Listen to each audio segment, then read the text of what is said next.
Hello and welcome to Piper's Paraphrases. I'm Professor Pipes and today I'm here to talk about The Lion King. No wait, that's the remake. Shakespeare's Hamlet, specifically Act 2.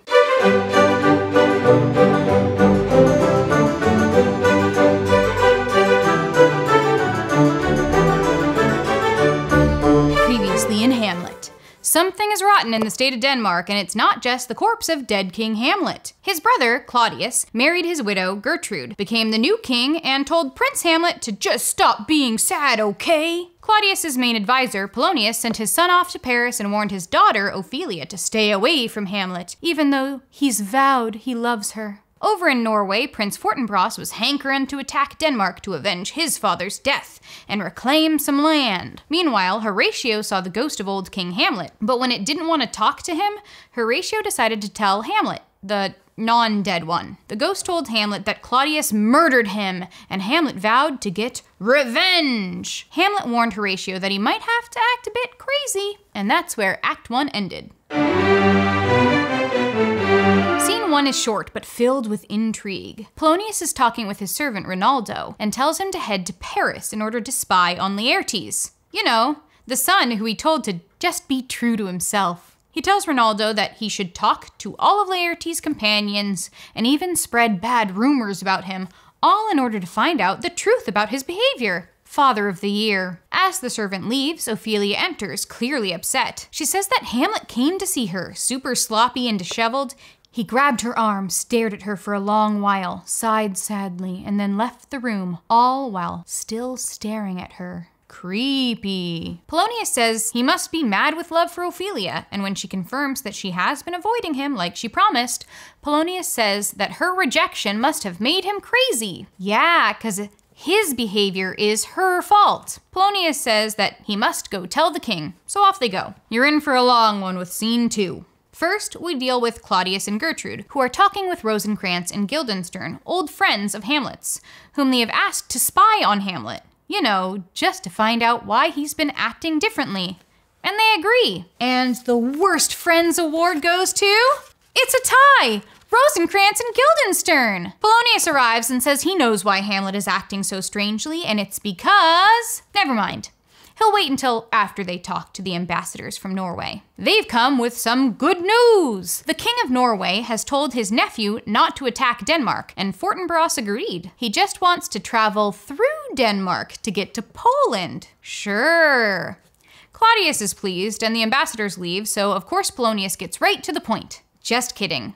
He has to give some really long-winded speeches first. Finally, he says that Hamlet is mad with love, and reads a love letter from Hamlet. Wait, since when does Hamlet love Polonius? Oh, Ophelia gave her dad the letter from Hamlet. Gertrude and Claudius think this could be the reason, so naturally Polonius says that he'll send Ophelia to talk to Hamlet so that Claudius and Polonius can spy on their conversation. Okay, we really need a spy tracker. This makes 3 spying missions so far. Hamlet enters, so Gertrude and Claudius leave. What follows is a classic Shakespearean double entendre fest. To Polonius, Hamlet sounds like he's talking crazy, but really Hamlet is using wordplay to make fun of Polonius, and also kind of Ophelia. Rude. Polonius leaves, but Rosencrantz and Guildenstern enter for their spy mission. And despite welcoming them warmly, Hamlet pretty much immediately understands why they've come and gets them to admit they were sent for by the king and queen. Another tie! This time for worst spies ever! Soon a group of actors arrive and Polonius enters again. Hamlet chats with the actors and has one of them recite lines from a play about the murder of Priam of Troy and the grief of his wife, Hecuba. Both Hamlet and the actor are truly moved. Hamlet asks the actors to perform the murder of Gonzago tomorrow and to add in a few lines that Hamlet will give them. After everyone else leaves, Hamlet contemplates the actor's performance, ashamed that it was so emotional, while Hamlet has a real reason to be upset and take action. But he hasn't, because he's a big fat coward. Dude, you've got to work on that negative self-talk. Hamlet plans to have the actors perform a scene very similar to his father's murder, so he can watch Claudius. Hamlet says that Claudius's reaction to the play will definitively prove whether or not he killed King Hamlet. This act act may only have 2 scenes, but it sure does tell us a lot more about our characters. First, the king and queen. While both of them have requested that Rosencrantz and Guildenstern come to keep an eye on Hamlet, their reasons seem different. Claudius makes it clear that he wants to know if there's anything more than his father's death that is making him act so strangely. Gertrude, on the other hand, seems more concerned with the benefit they could have on her son, since they're friends. Similarly, when Polonius mentions that he knows the reason for Hamlet's behavior, Claudius is intrigued, saying, "Oh, speak of that do I long to hear," while Gertrude is sure that it's just his father's death and our hasty marriage. Claudius, it seems, wants to know just how much Hamlet knows. However, Gertrude is not innocent, at least in the eyes of her son. In fact, Gertrude stands in sharp contrast to Hecuba, the wife of Priam. In his speech, the actor describes Hecuba's grief, saying, "The instant burst of clamor that she made would have made milch the burning eyes of heaven and passion in the gods." In other words, her grief at the loss of her husband would have made even the gods cry. Meanwhile, Gertrude has gotten over the loss of her husband and married another man within a couple of months. Now for those interchangeable friends of Hamlet, Guildenstern and Rosencrantz. Rosencrantz and Guildenstern. When Gertrude talks about rewarding them for their help, they feed the egos of their majesties by pointing out the power they have. In fact, Rosencrantz and Guildenstern lay our service freely at your feet to be commanded. "Oh yes, Mr. King, we'll do whatever you want." In addition to being major suck-ups, they also suck as friends. Though they joke around with Hamlet, they either lie to him or ignore his question when he asks them over half a dozen times why they've come to visit. Luckily, he sees straight through their deception. Speaking of deception, let's talk about Polonius. If you look up the definition of duplicity, you'll probably find his picture. Or maybe he'd be under irony. After all, back in Act 1, he told his son, "To thine own self be true." And in this act, he literally sends someone to spy on his son. Be yourself, but also, I don't trust who you are. Later, he delivers another of Shakespeare's most quoted lines. "Brevity is the soul of wit." Ironically, he then is anything but brief, even talking in circles, like, "Mad call I it, for to define true madness, what is it but to be nothing else but mad?" So the definition of being mad is madness. Helpful. It's like he's desperately trying to reach the minimum word count on an essay. Actually, maybe brevity is the soul of wit, since Polonius is not brief or witty. Hamlet talks circles around Polonius to 2 effects. It makes Hamlet seem crazy in the eyes of Polonius, and it also demonstrates Hamlet's cleverness. For instance, Hamlet identifies Polonius by calling him a fishmonger. This is an insult, which I'll talk about a little later, but Polonius thinks, "He knew me not at first." Whoosh. Hamlet's intelligence and perceptiveness are really clear. Even though he acted super crazy with Ophelia, his behavior seems intentional, especially considering all the hidden references he makes to her in his conversation with Polonius, which reinforce the idea that his insanity relates to his relationship with her. He also immediately knows why Rosencrantz and Guildenstern have come. He points out that even in the midst of his supposed madness, he still knows a hawk from a handsaw. In other words, he can easily spot the duplicity of his so-called friends. And again, there's Hamlet's wordplay, full of double meanings and hidden insults. Perhaps my favorite is when Polonius says he has to leave and Hamlet replies, "You cannot, sir, take from me anything that I will more willingly part withal." Sick burn, bruh. However, it's worth noting that Hamlet does follow this up with, "Accept my life." Is this an attempt to seem in the grips of a mental break? Or is this further evidence of his very deep depression? He did express the same sentiment the first time we met him, and sadly this won't be the last time. Yet again, many of the themes and motifs revolve around dishonesty and the difference between appearance and reality. Polonius in particular is an excellent example of this. You really can't believe a word that comes out of his mouth. He acts like a caring father to Laertes and a friend to Hamlet, but behind the scenes he really isn't either one. Hamlet points this out after he calls Polonius a fishmonger, which is a slang term for a procurer or pimp, and then states, "I would you were so honest a man," meaning that Polonius is less honest than a procurer. He goes on to say that to be honest is to be one man picked out of 10,000, meaning that honesty is very rare. Furthermore, Hamlet instantly recognizes the deception of his friends and eventually points out their dishonesty, saying, "You were sent for, and there is a kind of confession in your looks which your modesties have not craft enough to color." However, he continues to put on a friendly appearance to them, as they do with him. In fact, later, they say that they will wait upon him, and Hamlet replies, "I will not sort you with the rest of my servants, for, to speak to you like an honest man, I am most dreadfully attended." To Rosencrantz and Guildenstern, this sounds like Hamlet's servants are not good.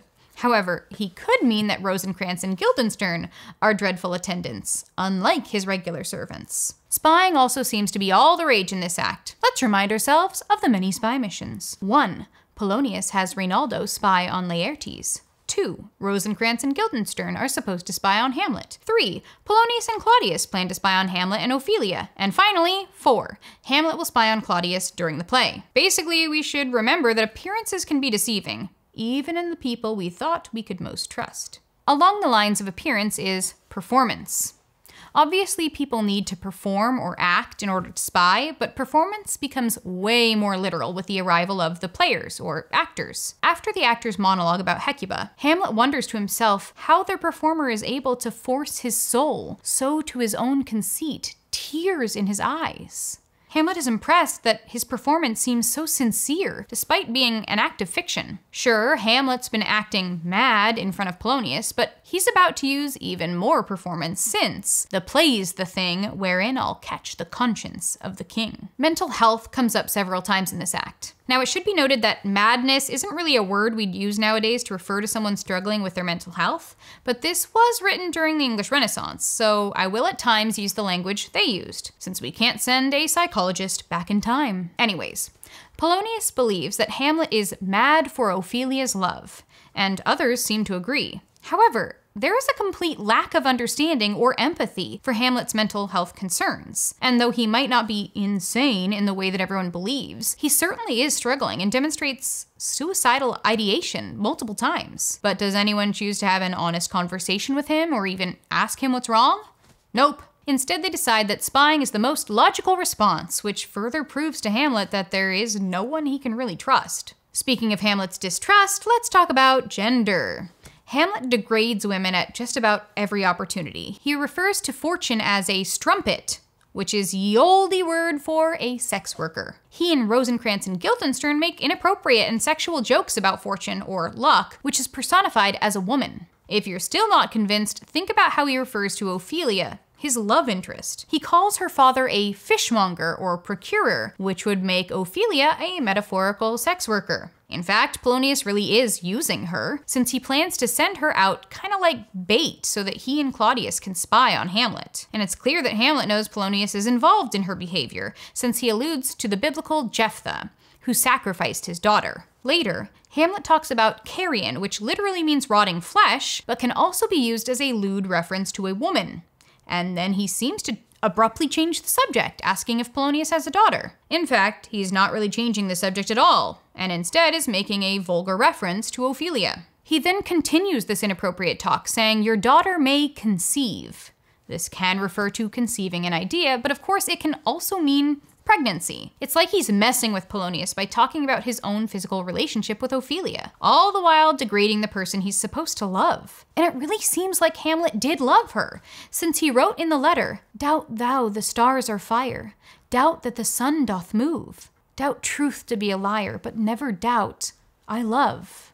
In a world full of deception, Hamlet says the one thing she can trust is his love for her. But this was before his mother married his uncle, and before Ophelia was used as a pawn by her father. Did their seeming betrayal make Hamlet distrust all women?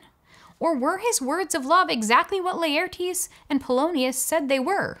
Just words. In Act 1, I talked about Hamlet's trouble with the complexity of morality.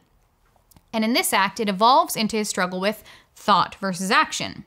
In his soliloquy at the end of Scene 2, Hamlet refers to himself as a John o' Dreams, or daydreamer, always thinking but doing nothing, despite the fact that he has real motivation. He's frustrated with his own lack of action and even wonders aloud, am I a coward?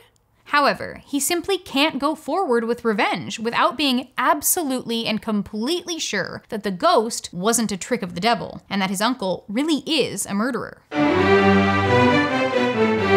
Now it's time for me to leave you with some food for thought. Consider these questions as you reflect on Act 2, and continue with the play. First, Rosencrantz and Guildenstern aren't very good spies, and other characters already plan to spy on Hamlet, so what's their purpose? Why might Shakespeare have included them? Second, consider all the spying in Act 2. What does this suggest about power and control? Third, why is it important that both Gertrude and Ophelia are complicit in the manipulation and surveillance of Hamlet? What is its effect, and what is Shakespeare suggesting about gender? Fourth, in Acts 1 and 2, Hamlet regularly references Greek and Roman mythology like Hercules, satyrs, Niobe, Pyrrhus, and Hecuba. How do these allusions enhance our understanding of the play and the characters? Finally, Hamlet said he might have to put on an antic disposition in order to seek revenge, and indeed he has. So far, what purpose has it served, and to what extent has it been effective? Thanks for watching this episode of Piper's Paraphrases. Now go forth, read a bunch, and be good people who don't spy on their friends or sons. If this video was helpful, don't forget to like and subscribe, and check out the other videos in this series. If there are any books that you might like covered in future episodes, leave a comment. To see all the books and stories I've covered so far, plus some useful literary knowledge and teacher tips, you can visit my website or find me on social media. Links are right down there. Thanks again from me and Cooper.